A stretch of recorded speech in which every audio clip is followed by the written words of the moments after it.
What's up guys? Anonymous United page po. So, bago natin simulan ang ating video tutorial sa araw na ito, wag nyo talagang kalimutan na mag-subscribe at wag nyo din kalimutan na hit ang notification bell para updated kayo sa mga video ko. So, ngayon ay tuturo ko sa inyo ay kung paano ba pabilisin ang charge ng cellphone kasi maabot kasi siya ng 2 to 4 hours bago ma-full charge, di ba? So, meron ng apps ngayon na nakakatulong para pabilisin ang charge. So, tinatawag itong super fast charger. Bibigay ko na lang po ang link nito sa description para mapadali kayong ma-download to. So, tawag dito ay super fast charger. Yan po siya. Super fast charger. Open natin. Yan. So, dito saksak nyo lang o i-plug nyo lang yung charger nyo katulad nito. Ito yan, i-start mo na, tapos allow lang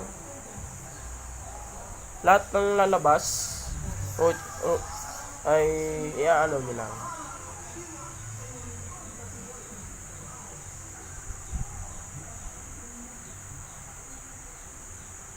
Yan. So, bale 47% na ako. So, ang bilis lang niya. Mamaya 48 na yan, guys. Hindi katulad ng iba. Pag wala kang ganitong apps na to, bagal. Kumbagal sobra. Napakabagal ng charge. Maabot pa ng 2 to 4 hours. Samantalang paggamit mo to, paggamit ko to, ano nyo, pabilis na ang charge nito. Kung dati 2 to 4 hours lang yung charge nyo, ngayon 1 to 2 hours na lang. O, yan, 48 na guys, ang bilis no. Bilis na guys. Pagtapos na kayo mag-charge, bunot. Automatic naman yan mag-i-stop pag binunot yung charger nyo sa charger nyo.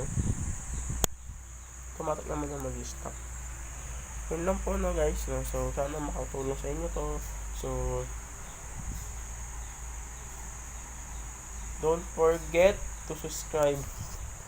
Wag na yun talagang kalimutan na mag-subscribe sa YouTube channel at i-hit din ang notification bell for more updates. Anonymous United page po.